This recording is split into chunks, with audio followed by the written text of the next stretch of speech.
Assalamualaikum warahmatullahi wabarakatuh. Nama saya Muhammad Fahmi Aulia Akbar.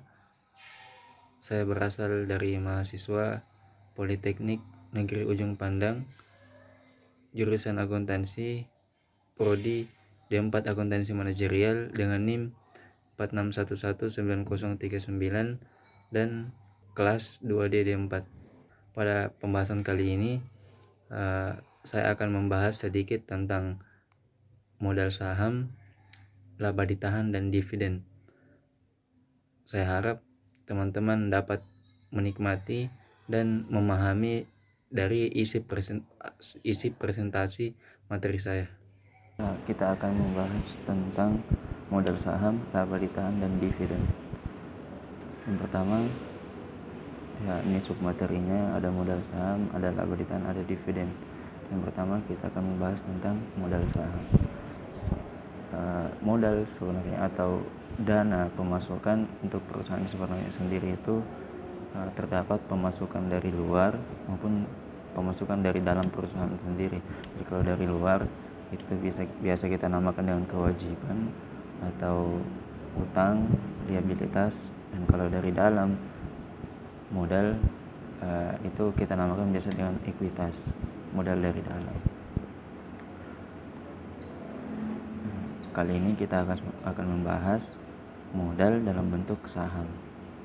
Modal saham adalah tanda penyertaan atau kepemilikan seseorang atau badan dalam suatu perusahaan atau perseroan terbatas.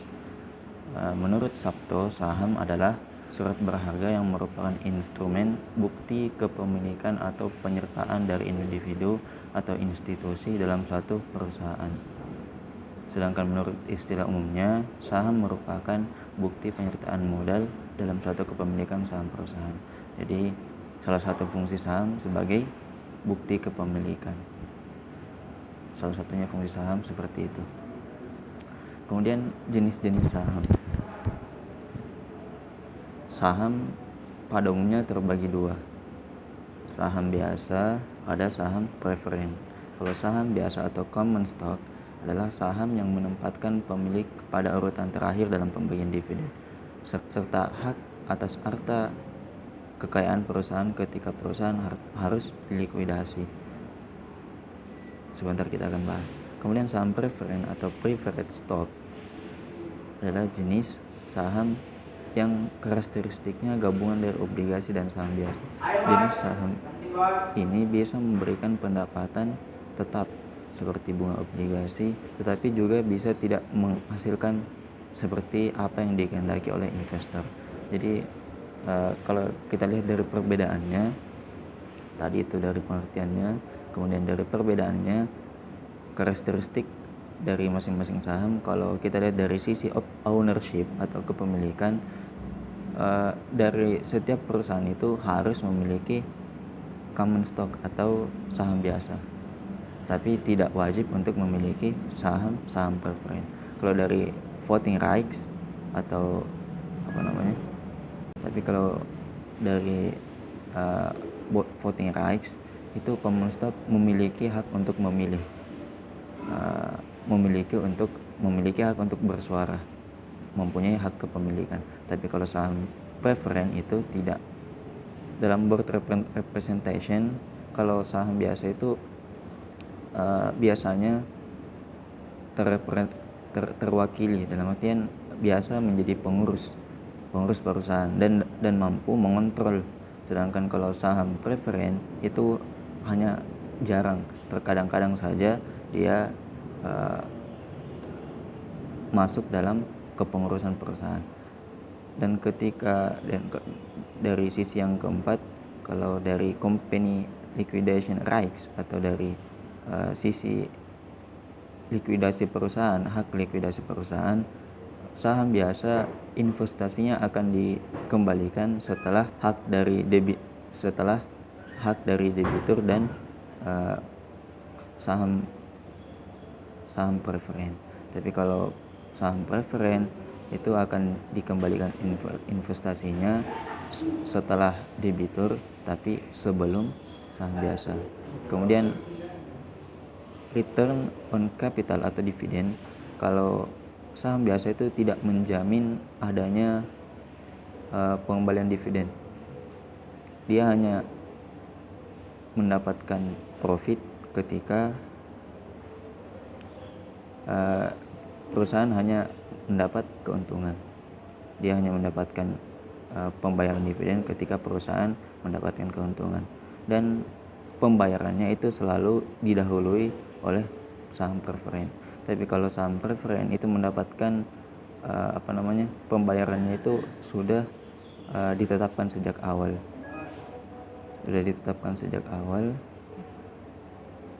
Dan pembayarannya itu dibayarkan terlebih dahulu bagi saham preferen atau kemudian kepada saham biasa. Jadi oleh karenanya saham preferen ini biasa disebut dengan saham istimewa. Kemudian perlakuan akuntansi terhadap saham dengan nilai nominal. Jadi ada dua, ada saham dengan nilai nominal dan ada saham dengan tanpa nilai nominal. Nilai nominal ialah nilai yang tercantum dalam tiap-tiap lembar saham dan tidak ada hubungannya dengan harga pasar saham. Nilai nominal juga biasa kita sebut dengan nilai pari. Jadi rekening-rekening yang berkaitan dengan nilai nominal ialah yang pertama modal saham, yaitu baik saham prioritas atau saham biasa. Ini digunakan untuk mencatat satuan nominal yang diterbitkan. Kemudian yang kedua adalah modal disetor kelebihan di atas nilai nominal atau tambahan modal disetor, yaitu ketika terjadi agio saham. Agio saham itu digunakan untuk mencatat kelebihan pembayaran harga oleh pembeli saham di atas nilai nominal. Jadi ketika harga jual lebih tinggi dari nilai nominal sehingga timbul agio saham. Kemudian kalau dis-agio saham digunakan untuk mencatat kekurangan pembayaran harga saham oleh pembeli saham di bawah nilai nominal, atau dengan kata lain harga jual lebih rendah dibandingkan nilai nominal. Kemudian kita masuk ke contoh soal. Jadi ketika penjualan nilai saham, ini dasarnya bahwa harga jual itu lebih besar dari nilai nominal, maka akan menimbulkan agio. Jurnalnya itu seperti ini, kas pada debit, akun modal dan agio pada kredit. Tapi ketika harga jual itu lebih rendah dari nilai nominal, maka akan menimbulkan disagio.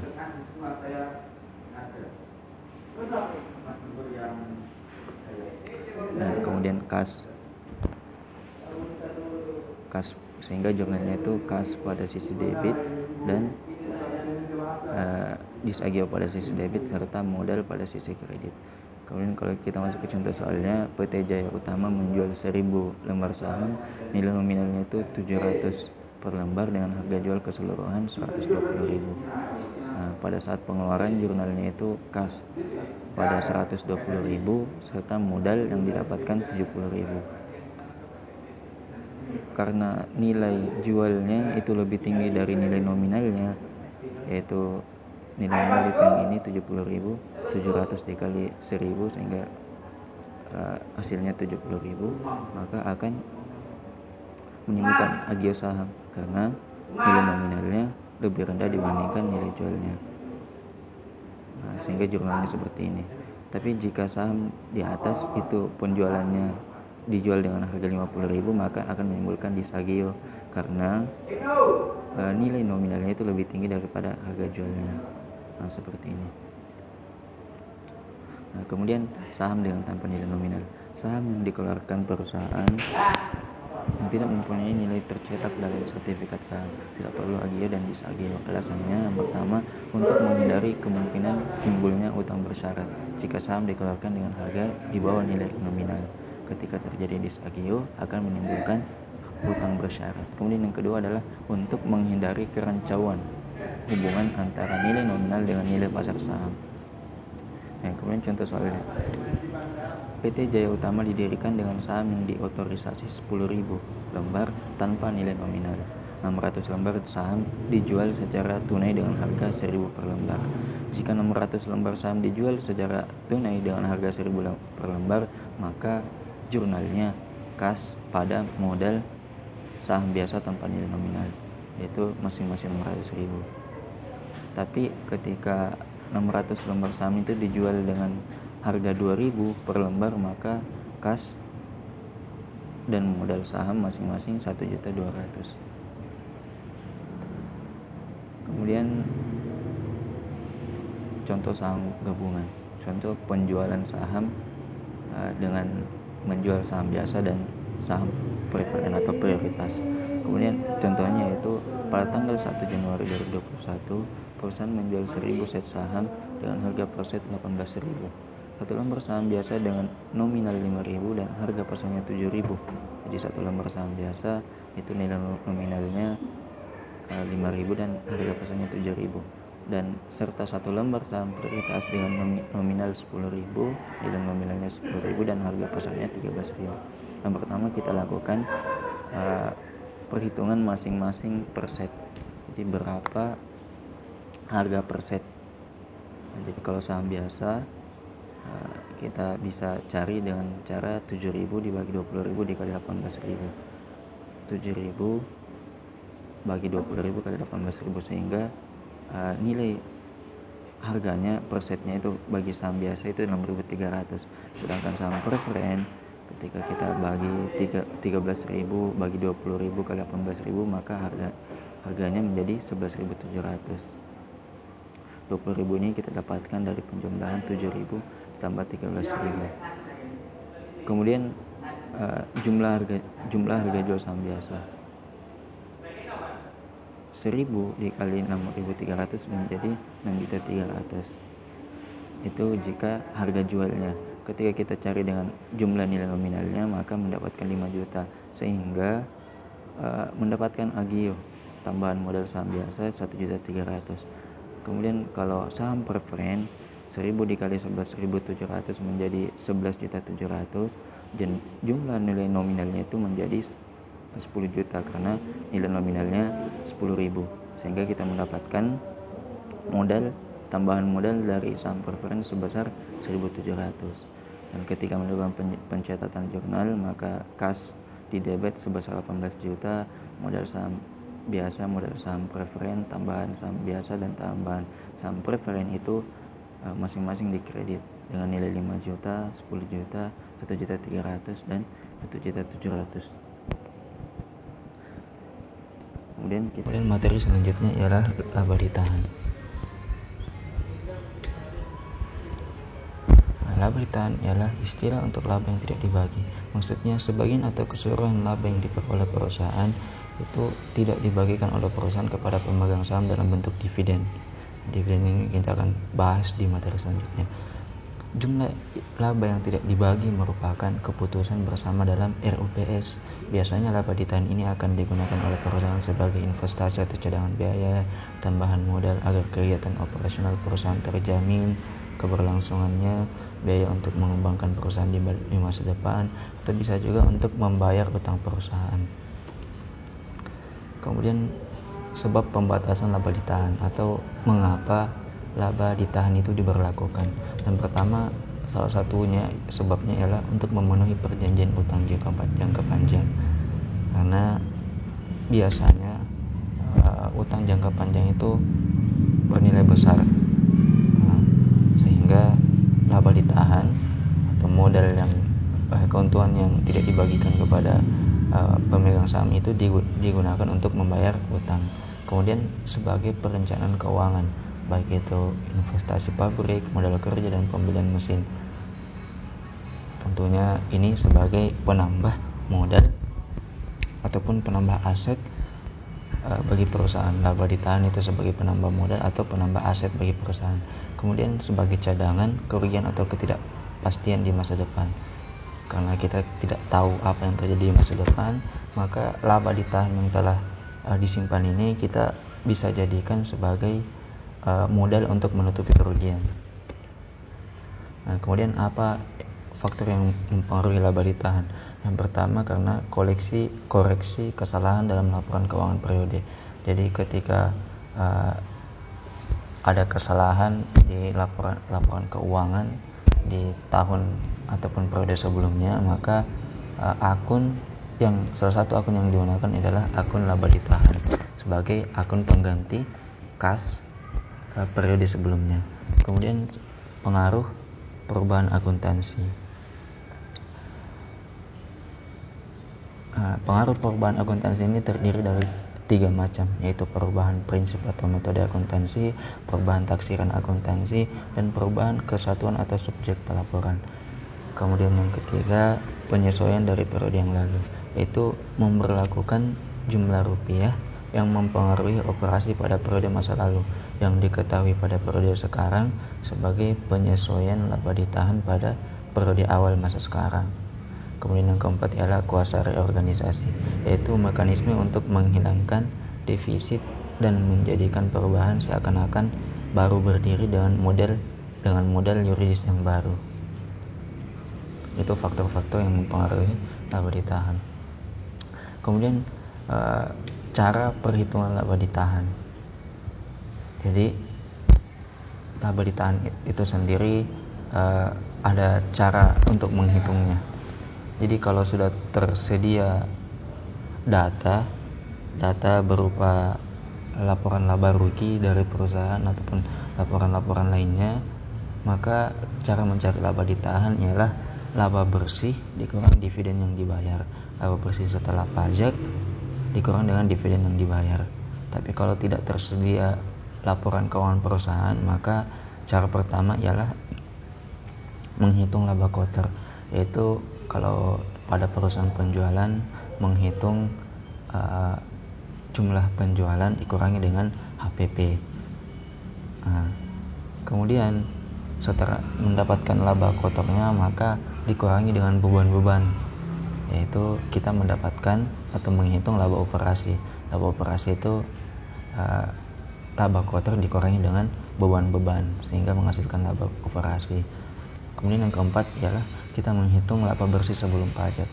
Dalam artian terkadang di perusahaan itu terdapat pendapatan ataupun beban-beban di luar operasi, sehingga itu harus diakumulasikan sehingga mendapatkan laba bersih sebelum pajak. Kemudian yang kelima, karena kita karena perusahaan dikenakan pajak, maka laba bersih yang didapatkan itu dikurangi dengan pajak. Setelah mendapatkan laba bersih setelah pajak, kemudian kita menghitung ataupun mengurangi laba bersih tersebut dengan dividen yang dibayar kepada para pemegang saham. Dividen yang dibayar kepada para pemegang saham, sehingga kita mendapatkan laba ditahan. Kembali ke rumus yang awal bahwa laba ditahan itu sama dengan laba bersih setelah pajak dikurangi dengan dividen yang dibayar.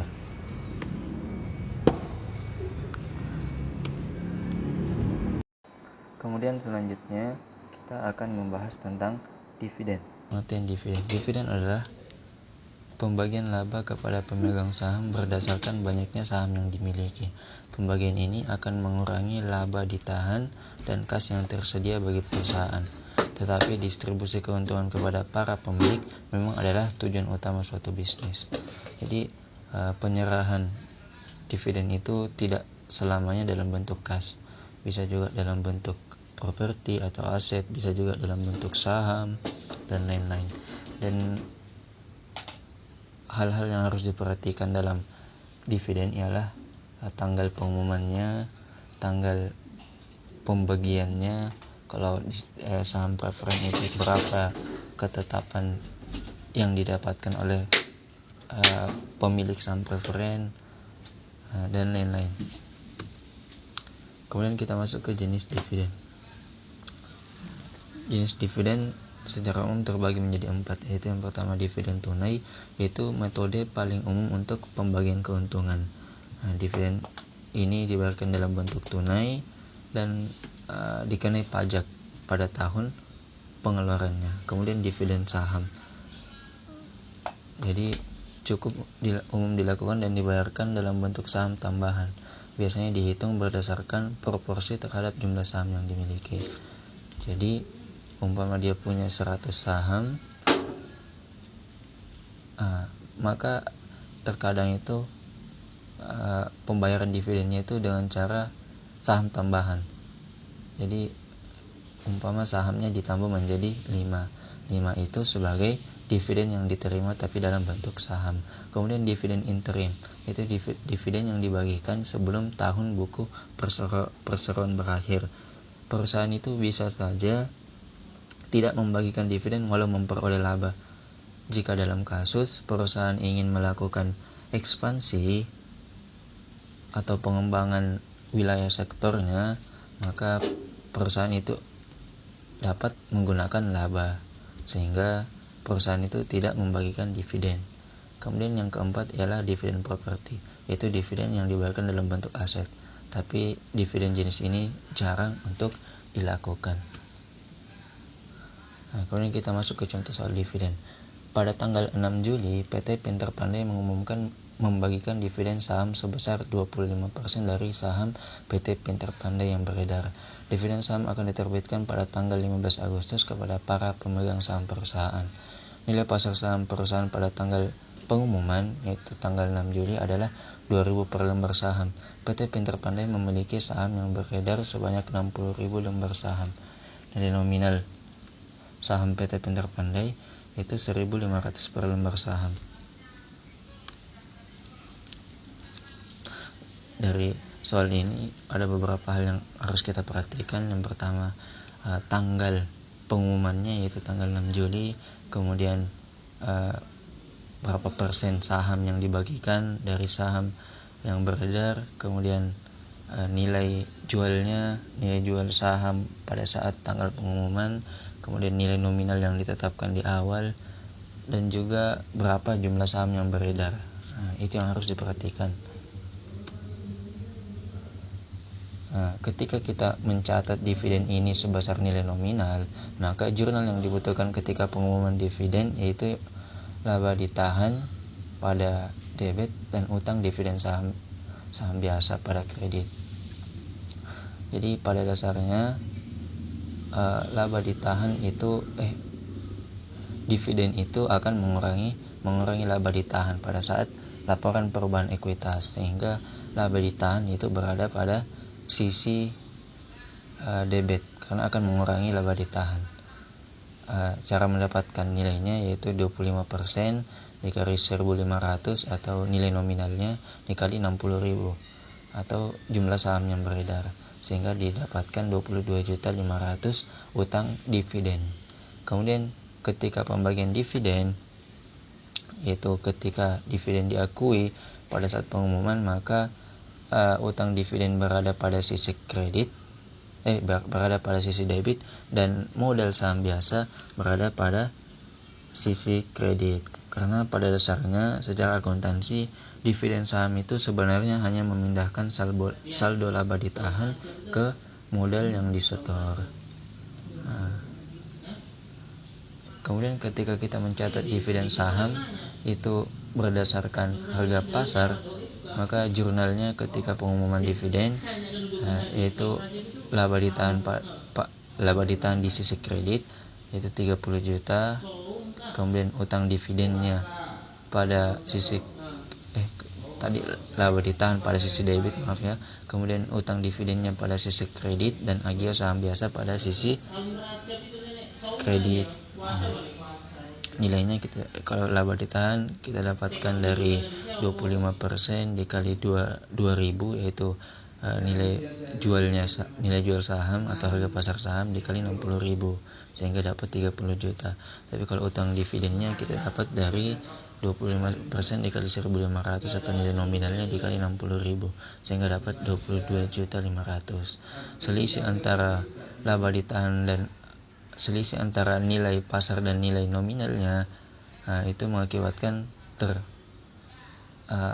timbul agio saham karena nilai jualnya itu lebih tinggi dibandingkan nilai nominalnya. Jadi seperti ini jurnal ketika pengumuman dividen. Dan juga ketika pembagian dividen itu jurnalnya sama dengan sebelumnya, utang dividen saham biasa pada sisi debit dan modal saham biasa pada sisi kredit. Kemudian kita masuk ke contoh yang kedua.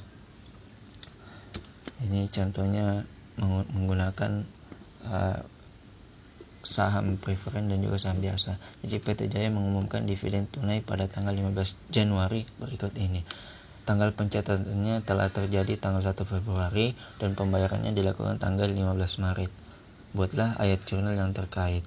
Jadi dari tabel ini diketahui bahwa dari saham preferen itu nilai nominalnya 50.000, kemudian disebarkan sebanyak 2.000 lembar saham. Dividen per lembar saham dari saham preferred itu 4.000, sehingga total dividennya 8 juta. Dan juga saham biasa di sini nilai nominalnya 7.500 dan saham yang beredar sebanyak 20.000, dan dividen yang didapatkan dari saham biasa ialah 500 rupiah, sehingga total dividennya 10 juta. Nah, total dividen antara saham preferred dan saham biasa itu 18 juta. Pertanyaannya disuruh buat ayat jurnal yang terkait. Nah, jurnal yang kita buat ada 2, yaitu pada saat pengumuman dividen kas pada utang dividen. Nah, karena akan diumumkan dividen, maka akun yang dipakai akun dividen, dan karena belum ada pembayaran, maka dividen yang akan dibagikan itu masih dianggap sebagai utang. Jumlahnya sebesar 18 juta, yaitu dari total dividen yang didapatkan dari saham preferred dan juga dari saham biasa. Dan pada saat tanggal 1 Februari, yaitu pada saat pencatatan, itu tidak dilakukan jurnal, karena memang tidak mempengaruhi jurnal ataupun rekening-rekening dalam akuntansi. Kemudian pada tanggal 15 Maret, yaitu pada saat pembayaran, karena dividen akan dibayarkan, maka utang dividen berada pada sisi debit dan kas yang dikeluarkan berada pada sisi kredit sebesar 18 juta masing-masing. Nah, terima kasih atas kesempatannya. Banyak kesalahan-kesalahan saya dalam menyampaikan. Saya mohon maaf yang sebesar-besarnya. Assalamualaikum warahmatullahi wabarakatuh.